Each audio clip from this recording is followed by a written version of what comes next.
Well, no, I apologize for this, but we had a little technical difficulty this morning, so hopefully going up. All right, proposals, world-class techniques to increase success. And we're going to cover different parts because there's, frankly, totally different types of proposals. But the key to a proposal is that it's a win for the client, it's a win for their customers and their clients, and by doing that, it's a win for you. So tell me if you'd agree, will today be successful for you if four things happen? One, you get some insight that make your proposals more effective. However well you do, and I know we got some people who do a lot of them, but if you pick up just one or two things that can make yours a little bit more effective, I hope you'd consider the investment of an hour a success. Two, proposal strategy, the concept of how to differentiate from other people's proposals, because the key is not just your proposal. The key is that it's being compared to other people's proposals often. And so how do you make yours stand out and be different? The third is I'm going to share some techniques that enhance the communication effectiveness of proposals. And in closing, the reality of a great proposal is the client closes themselves. I'm not a believer in this whole concept, which frankly most sales trainers are and most educators are in the books on sales, is how to close, how to overcome obstacles, how to close, how to overcome obstacles. My belief is great proposals help the customer close themselves, and we'll get into that. So some key things. Would you agree with this? Without care and respect is less trust. And a proposal needs to generate trust. Without trust, frankly, there's less communication because no matter what you try to share, they're not listening. And without great communication, there's less of a relationship, and people generally want to do business with people that they're not just buying something, they have a relationship. And without a relationship, it's generally not as big a chance as a future. And Philip, I understand that you'd prefer that I go into presentation mode. Let me share why I am not in presentation mode as you would like. I can't see the chat room and the presentation at the same time by going to presentation mode without an extra monitor. And my extra monitor crashed this morning. So my ability to go into presentation mode means I won't be able to see what people are asking, wondering what's working, what's not working. And so I'm having to make a trade-off. And I hope it's the right trade-off. And I hope it's good enough. And I hope when you go back and do the video. But the other thing I can do for you, Philip, is send me an email again, and I'll send you the actual PowerPoint. And that way on your own, you can go back through it yourself. And I hope that's helpful, but that's the trade-off I made. I hope that's a good trade-off. All right. Would you agree with these things, though? You need trust. You need communication. You need a relationship. And without that, there's no future. So it's pretty easy to tell, all of us, the difference between a bad proposal and a good proposal. That's pretty easy. And it's probably pretty easy without any kind of education like this is hoping to be a little bit. But it's harder to see the difference between a good and a great proposal. And so what I'm going to try to do here is not so much a bad versus good, because most of you probably know that. And if you need more help there, well, that's what SCORE's about. We got lots of people that can help you and mentor you there. I'm going to try to help deal with, but how do you tell the good from the great? And we're going to get into some of that. So, step one, it's not about you. Big mistake in proposals. You think the proposal is telling them about you. No, it's about them. So how can you tell the difference? When you read a proposal and it sounds like they're trying to convince you, it's about you. And when you're in a convincing mode, by definition, you're in a bragging mode. And when you're in a bragging mode, you're losing trust. And when you're losing trust, opportunity disappears. So simplistically, you might say, well, Dave, what's the difference between about them and about you? Well, the key is to start each section with, here's our perception of what you're looking for and what creates success for you. And if we understand that correctly, here's some ways we can help you achieve that success. Now it's not bragging, it's focused on them, right? And Luz, I'll be sending the email several times and I'll have it at the end of the session today. And I promise you'll have it. But quickly, it's dharrisoncmo@gmail.com. All right. Second key concept. If you can visualize it, you can actualize it. It's the same in sports. It's the same in most parts of life. What comes through the ears is facts. What is seen in the mind and what's seen in the visual and what's seen through the eyes or the imagination are the results. And the results are what people are trying to accomplish. It's all about the results. So the more you help people picture the outcomes, what you're going to help them avoid, what you're going to help them achieve, the things that they want to avoid, the things they want to gain, and then prove to them that you can help them do that, the more effective the proposal. So the more visual, the better in any way that you can make it visual. Why? Because people buy outcomes and keep enough facts to support their opinions. Why? Because people are making the decisions on opinions. And why are they making them on opinions? With opinions, we can't be wrong.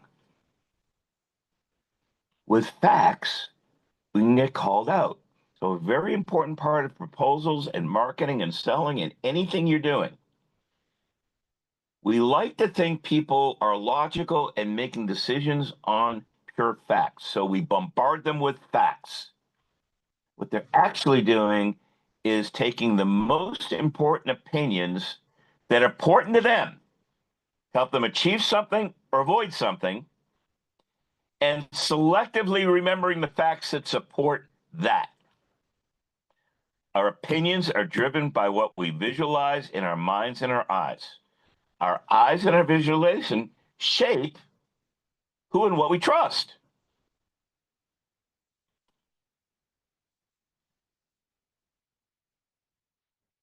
So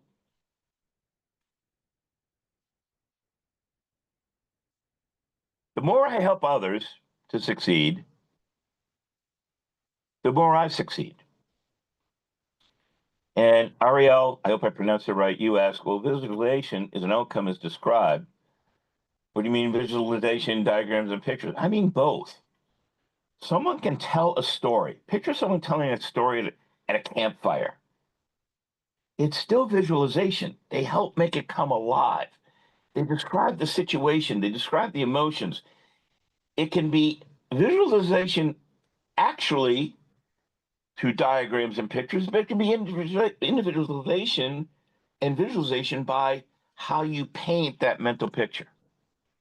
And what you want to do then is help others succeed, because the more they succeed, the more you succeed.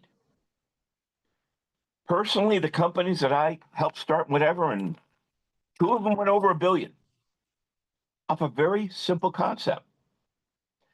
Most people try to first solve their own problem, then try to demonstrate how it solves a customer's problem, and they leave it there.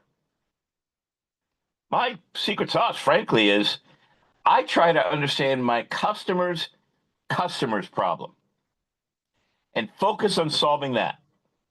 Because if I can solve my customer's problem, they know I'm aligned to helping them.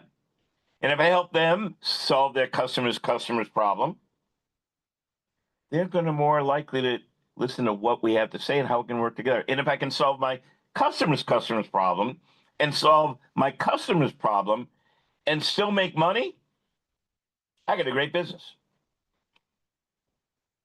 Try to help others in their emotional experience because we're relationship oriented. And the key question is, what are they trying to avoid? And secondarily, what are they trying to gain? Now, why is that so important? Because the paradigm is that people are benefit seeking, and schools teach benefit seeking, and trainers teach benefit seeking. But the real data from the real class companies know that in general, where risk avoiding is our priority and where benefit seeking is a secondary. And a simple way to check that out is Procter & Gamble is the biggest advertiser in the world. Watch most of their television ads. It's first, what they're going to help you avoid, and second, what going to help you gain. I'll give you a quick example. Cascade dishwashing detergent. Heck, what do most people say? We're going to get your dishes clean. What's a typical Procter & Gamble Cascade commercial? Look at this beautiful table and all the effort that went into, oh my gosh, what an emotional special event you must be having going on. And that one obnoxious relative or friend picks up a glass and goes, oh, look at those spots. And you're embarrassed. Notice, emotional experience you want to avoid. And then they go to, you know what, we can help make that. You'll never have to worry about that. We've got Cascade. It's got this special sheathing action. It's going to prevent spot. You see the point? What are you helping them avoid? And then what do you help them gain? And that alone will help separate you from most other companies and most other proposals. Before I go on, is this making sense so far? Is this helpful so far? Am I going down the right path? Sherry, you just made my day. I loved your comment. I gotta cut that out, post it, and put it on my wall. All right. I appreciate it. All right. So let's go to trust. Now, the reality of trust is it's constantly being evaluated. So let's look back at what we learned in high school. And most of us forgot what we learned. Now, I can only tell it from a guy viewpoint, but I'm guessing, and having done this before and having a lot of MBA students that were women, in fact, today, most of them are, they get it. So, what did I learn? What are the ingredients of trust? So, early, wanted to get a date, age 14, 15, bragging about me or telling my friends to tell her friends about these different things about me. At the time, I had sort of a cool story. I was doing some recording in a music studio because I could read music and doing work for Moody Blues and Ted Nugent. And that didn't seem to work to help me get a date. And then I learned something that was not obvious to me at age 17. The better I was at asking her questions versus telling her about me, the more she liked me. Let me repeat that. It didn't have that much to do with me. It had to do with how much I demonstrated I was interested in her.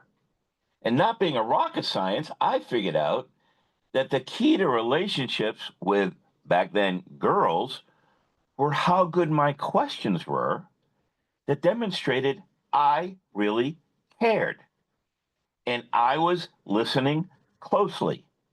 And I was asking follow-up questions to make sure I understood the depth and the importance of what she had to say. And that's true in life when we forgot that. The second thing I learned in high school. I noticed listening to friends They describe who did something, what happened, when it happened, where it happened, how it happened. And notice all four of those are facts. Here's an interesting thing that I figured out in high school, and most adults never figured out. But I'm going to challenge you to check this after the seminar. Most conversations never include the why. They're about the who did it, what happened, when it happened, where it happened, how it happened. Not why. Why is that so important? Because explaining why, and especially if you've ever had children, without the why, you're not demonstrating respect. Without the why, you're losing trust.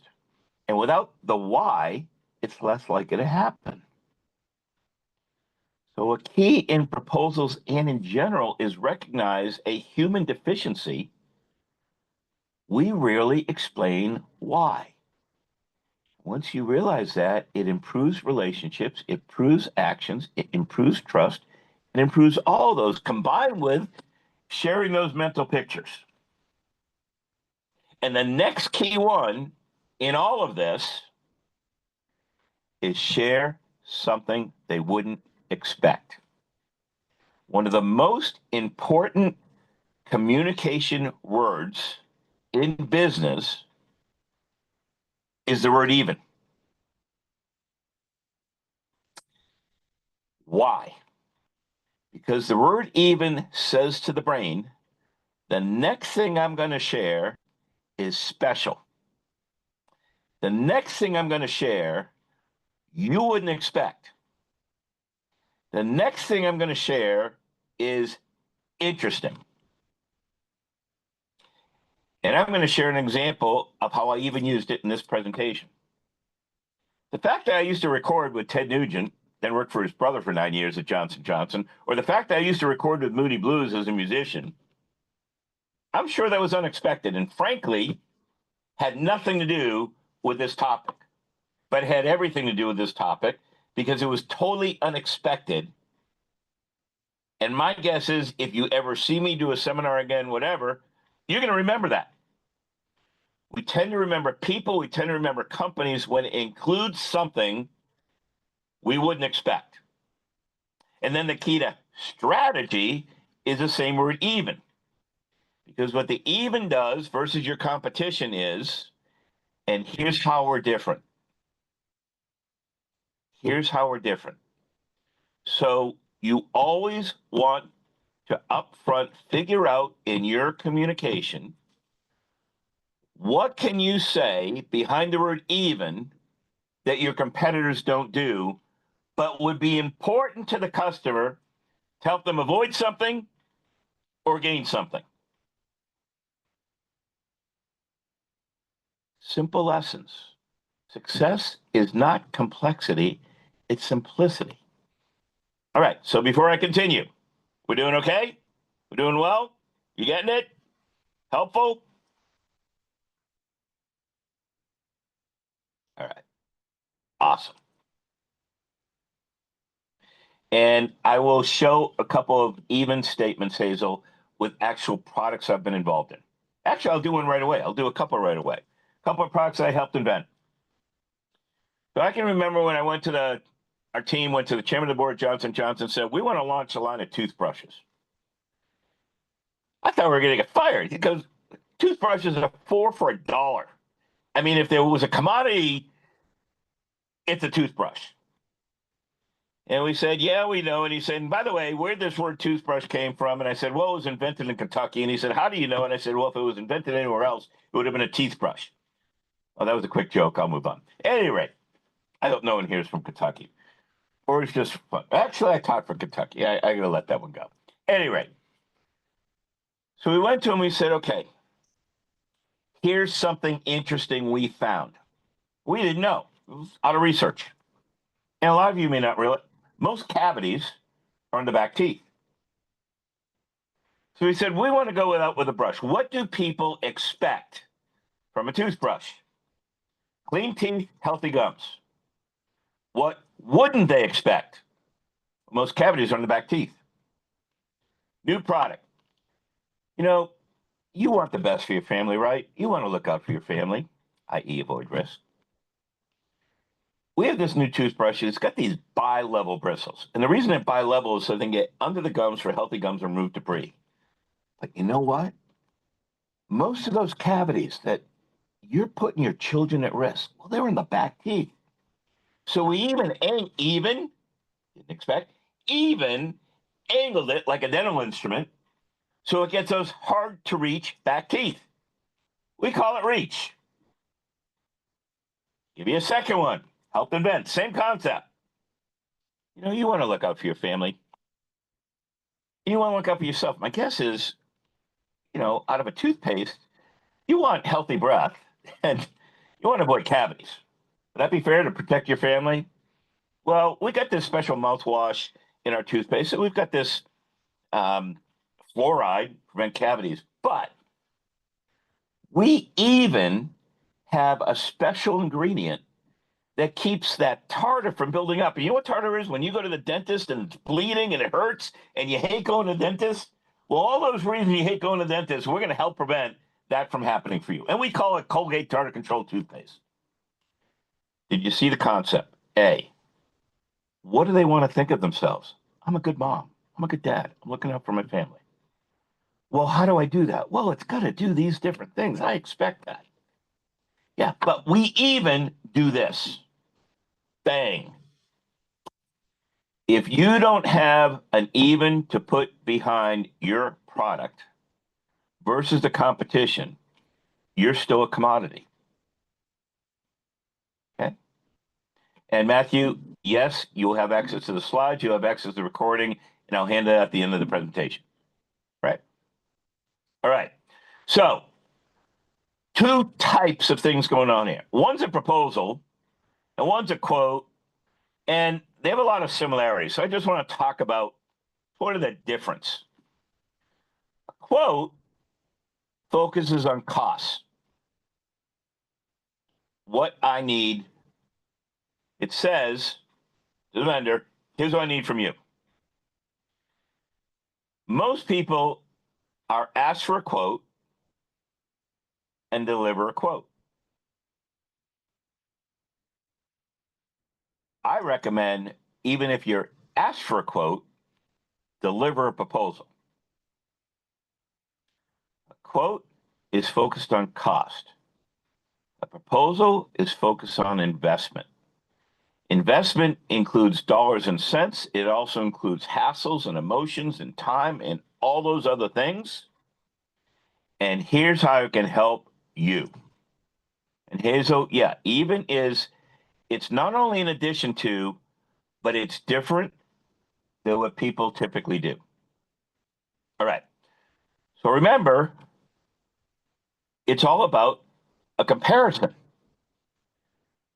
And are you a better choice than their other options?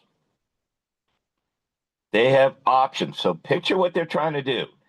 They're getting different documents in. The reality is they're trying to compare them, but that takes a lot of effort. One of the ways to separate yourself in the comparison is A, focus on it as an investment, focus on the emotion, focus on their customer, focus on them as a customer, focus on what they're trying to avoid, what they're trying to gain. And by the way, I usually like to create a graphic summary. Here are the different things you're probably looking to avoid or gain. Here's what we do. Here's a quick summary of what's typical. And a third column, what you wouldn't expect. All right. Proposals should kiss. Keep it simple, stupid. So here's a way to think about it. Your job is to think chess. Your job as a leader is to think chess for the business. Your job is to think chess on behalf of your business. But your responsibility is to communicate checkers with your employees, with your customers, and with your customer's customer. Your job, even in a proposal, Make the complex simple. Think chess, communicate checkers. Oh, one of the ways of doing that. One, paint a picture, a vision of the future. Here's why we're your best and safest choice. Talk about what you can expect and what you wouldn't expect. That's what we've been talking about. What are we going to help you avoid? What are we going to help you gain? Here's our approach, here's our timing, and here's the result. Give a priority to the linkage of objectives, strategies, and tactics. Make sure they're all integrated because for the customer, they're seeing what they're buying from you, but integrated in everything else they're doing. Show how it's integrated in everything else they're doing. And I'll give you some examples in a little bit. And commit to actions. Commit. This is specifically what we're going to do. Here's a number that goes with it. It's attainable. It's important. And here's when you can expect it. And that's SMART. Those are called SMART actions, SMART objectives. So, proposals are a story. Now, the most important thing I ever learned, fortunately, happened early in my career. I was age 26. And IBM, chairman of the board was on Johnson Johnson's. Johnson Johnson's on IBM's. They decided this smart idea to take a bunch of us, put them together, all under the age of 30, and come back with the answer to two questions. How do we hire and train to get our best salespeople? How do we hire and train to get our best leaders? So we're in this room, and we think this is one of the dumbest assignments you could possibly have. I still remember we had one person in the room who was in charge of tampons for Johnson Johnson. I was in charge of oral care products, Reach and Act, fluoride rinse, and all that. We had someone in there from IBM on typewriters. We had another one in mainframe computers. I mean, are you kidding? But when you get assignments from companies like that, you take the assignment seriously. So we said, well, what did we learn in university? Set a hypothesis, test the hypothesis. So we started out doing that. What are our best salespeople? Because we had a ton of data. Well, 6'2", blue eyes, blonde hair, athletic, outgoing personality. And I finally couldn't take it anymore. I said, Hitler would love us right now. And everyone laughed, and we realized this was really dumb. So we decided to do a major study. And we put in a question that at the time was put in for a different reason, sort of a fake question. But the fake question was the only thing that predicted our best salespeople, and by the way, predicted our best leaders. And the question was, were they storytellers? So we had facts about them personally, weight, height, personality type, introvert, extrovert. We had a ton of those different things. The only thing that predicted success, superior success, they're great storytellers. They help share a story that you could picture it in your mind. But let's think about what's the difference between storytellers and most of us. Who's most important? Us. Who's most important to a storyteller? You. What's communicated? Most of us. Logical facts. That's our comfort zone. We know the facts. What's important to the storyteller? The emotional outcomes. You can picture the pains and the gains that the individuals are involved in. What's the language? Most of us, whatever we call it in the industry, storytellers. We simplify it. What's success? They heard me.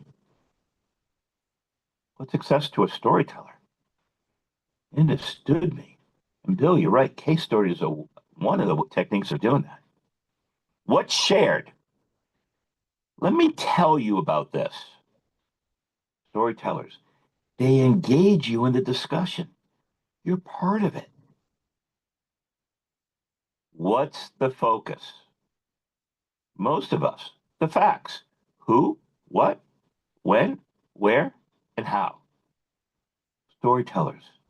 Yeah, we're going to share that stuff, but why? And most of us, what's the strategy? I want to convince you that these things are true. Doesn't mean not well intentioned, that they're true. Storytellers. I want to help you achieve what I believe you're trying to achieve. What I think I heard you're trying to avoid. What I think I heard you're trying to gain. Did I get those things right? Why are we wired that way? Because God wired us for our comfort zone. When we're the vendor, our comfort zone is the facts. When we're the buyer, our comfort zone is our opinions. And here's a fascinating thing about questions and facts and opinions. When you ask someone a question, they generally give you back facts. When you ask follow-up question, it's generally facts. When they run out of facts, what do you get to? The emotional experience they're trying to avoid or gain. The gold. One of the biggest mistakes people make is they get bored or think they got the bulk of what they want out of the initial questions. No. The most important things you want to hear are 4 or 5 questions in, because when they run out of facts, they get to the gold. So, different types. So, one type of proposal or quote is called an RFP, a request for proposal. Some of you may be getting those. I do something very different in an RFP. So, for example, I used to deal with architects all the time on huge construction projects. So, let me tell you about specifications that architects send out contractors. It's not their favorite assignment. They're sitting behind a desk. They're getting in 20, sometimes 30 proposals back or quotes, and it's boring as hell trying to read through them and figure it out. So what do I do that's very different in RFP? I have a upfront comparison page. I list every topic that they had as a requirement in their request for proposal. I put in a summary document. I then set a column. Do we achieve it? Yeah. What page is it on? Here's the page. Do we exceed what you required? Yes. Here's a quick example. Here's the page to see that. Why do I do that? One, I'm demonstrating respect knowing the pain. They hate doing these. I'm demonstrating the respect that I get that and you don't like that. I'm giving the respect of saying everything you asked for, it's in here. You don't have to go searching. I'm going to make it easy for you. Here's the page it's on. By the way, we also went beyond your spec. That's so-called my even. And here's the page that's on, and here's a quick example of what it is. Now, why do I do that? Because here's what I know about requests for proposals. Sometimes they're looking for price, and I probably won't win. But those same people a year away, 2 years away, are working on a much more complex, much scarier project. And you know who they always invite back? My company. My company.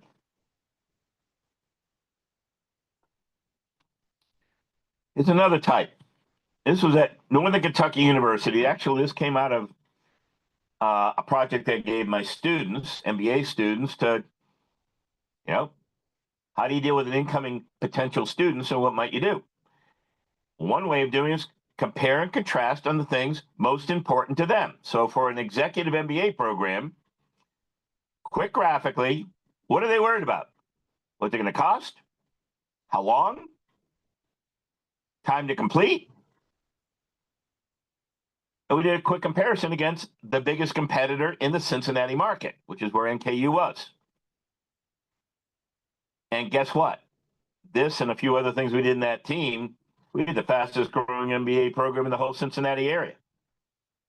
Quick graphic comparisons. Avoid paragraphs when you can. Give them the facts on comparison as often as you can.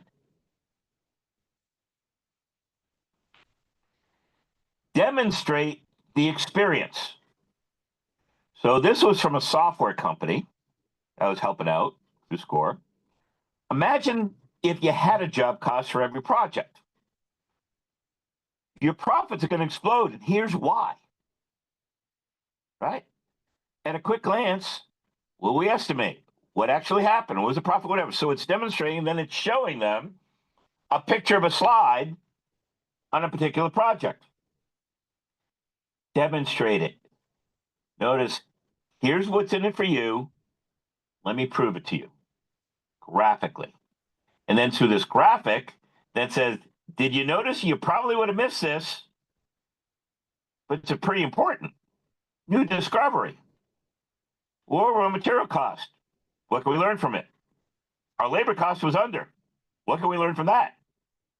Now we can apply that. What are we going to do? Congratulate Jack on productivity and do more training for Joe on how to measure the materials more accurately. Demonstrate it. Show off your process. Why? Most companies don't have a process. It's trust me. Show off. This case was a production company. This one happened to be a roofing company. And we built a checklist for the foreman thinking, and our analogy was, you get on an aircraft, hey, that person's flown a 737 500 times. But aren't you glad they still go through a checklist? Well, we follow the same principle. We have our foreman check off every single thing. They've done it 1,000 times. They probably won't forget. We just want to make sure it's not your home they forget it on. Wow. Blows people away.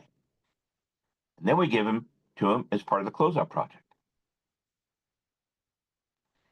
Share deliverables. So this one group was working on a book called Core Elements. It's a tune-up toolkit on key frameworks about business. And by the way, if I ever publish the book, that's my outline. All right. Demonstrate the outcomes. What people can expect from this management concept. By the way, this management concept here related, if you've got an up and going business called EOS, Entrepreneurial Operating System, you don't need to spend $60,000 to $100,000. They charge most clients. Write to me and I'll show you the basic when you can do it yourself. But here's what you can expect outcomes from using the system. Notice the key thing here. The more you educate the customer that you understand the problems and concerns, the more likely they're going to choose you. The more you put the focus on, here's my specific solution, the more they're going to try to solve it themselves or assume that they can buy it cheaper. Educate on the potential problems and risks. When you demonstrate you understand it from their vantage point, they'll give you credit. You must know the solution. It doesn't mean you ignore the solution. You don't have to go into as much detail. So most proposals, here's a standard boilerplate. Oh, I'm saying it's wrong. So starting out, you can follow the boilerplate. But great versus good. Let me show you a few to consider. This one was, I was helping a doctor through SCORE, and he wanted to go to a concierge program. So here's an example, all on one page. What's the issue for you as a patient? Well, is this your type of situation? Well, here's a new approach and describes what concierge is. And then describes this particular company's concierge program. It was Dr. Hull. And it says, here's the investment. If you're interested, let's get going. It's a type of proposal. Simple, one page. By the way, this is an entire writing technique that I do a separate seminar on called block writing. If you're interested in that, let me know. I teach at the MBA level, and it's so much more effective than paragraph and typical form of writing. His example, second one, which is another SCORE customer. This one was doing software. You know what that front cover is? The client. That's the client's company, and he's proposing doing software for the client's company. Guess what clients love seeing? Their logo, their company. So we took, if you go back to here, boilerplate, and I just used friendlier words. Executive summary. This is what it's about. And there's a quick introduction and a quick summary of what you can expect. Our understanding of your criteria objectives. You know what that does? That says, hey, I'm not positive I get this right, but everything I'm sharing is based on this. And if I got it wrong, please let me know how. People love that. They'd rather tell you, oh, yeah, you missed this, but that was good. And thanks for, I get you were trying. And there's a summary of our approach. Discovery session, quality, smart and simple. Simple, easy to follow. Here's our specific perception of your situation. A simple SWOT. We care about them. We're focused on their problem, their stuff. Showing that we understand what they're concerned about, they assume we know how to solve it. We got two basic options. Always share options.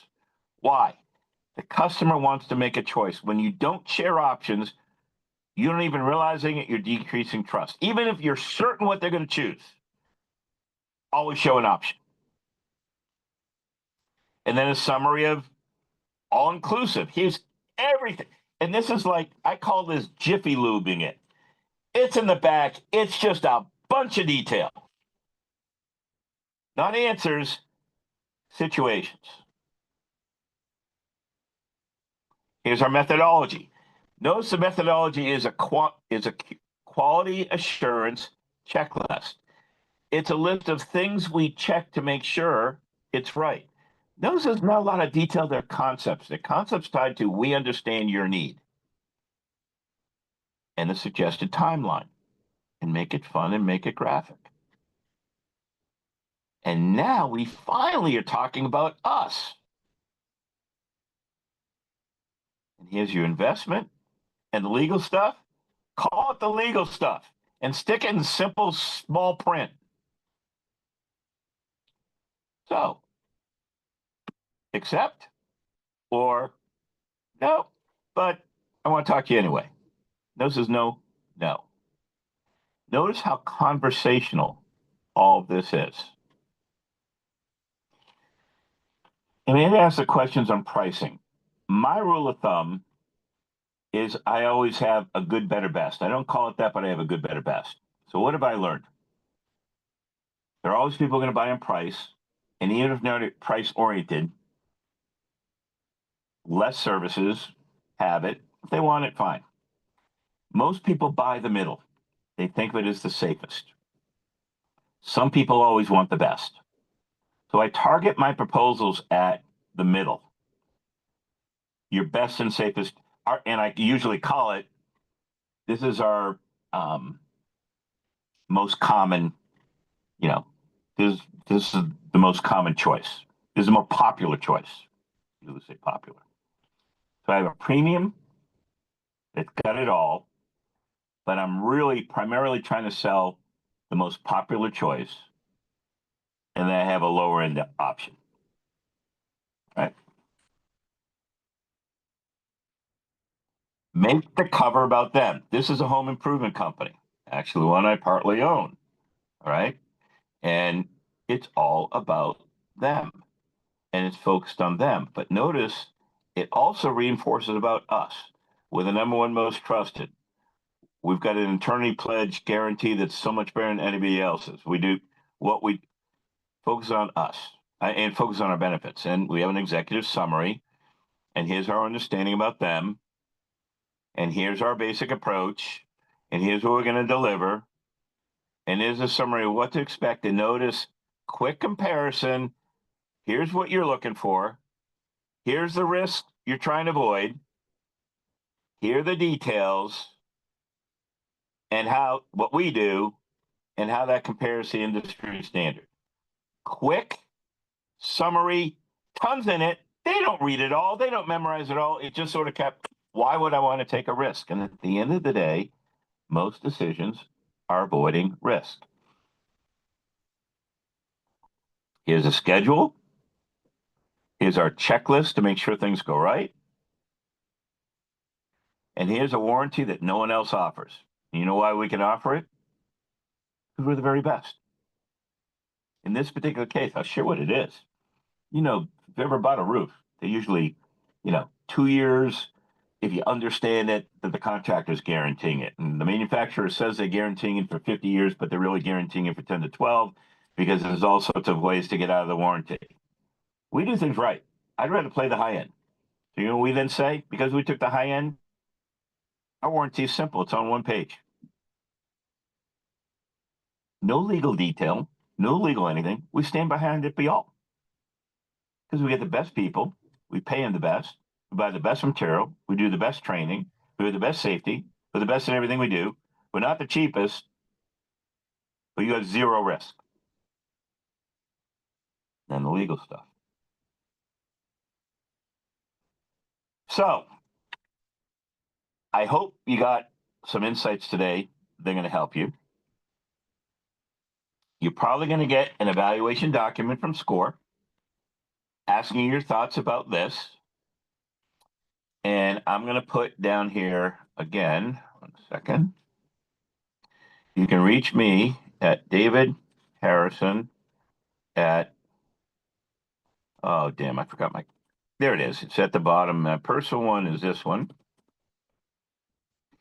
Now, if you didn't hear at the beginning, 1, you will get access to this presentation. It's being recorded. Usually it comes out in a few days. 2, if you want it quicker, email me at either of these email addresses. I'll send you the video when it comes out to me within a few hours. 3, if you're interested in other webinars I've done, let me know that too, and I'll send you a list of others that we can do.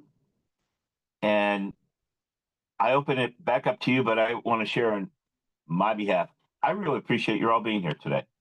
It means a lot to me that it was important enough for you to be here. There's over 100 of you. I know a lot of seminars get a lot less than that, but you made my day by showing up on a Saturday morning. And hopefully I've made your day, because the reason I had technical difficulties is, believe it or not, I'm on a cruise ship right now. But you know what was more important to me than cruise ship? Being with you and trying to make a difference in your world. And most of us in SCORE, it's all about purpose. It's all about having a small effect on some other people's lives. So let me thank you for letting me have a small effect on your life today. And I'll turn it back over.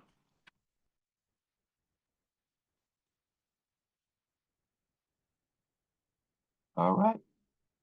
I think we're good. I appreciate it.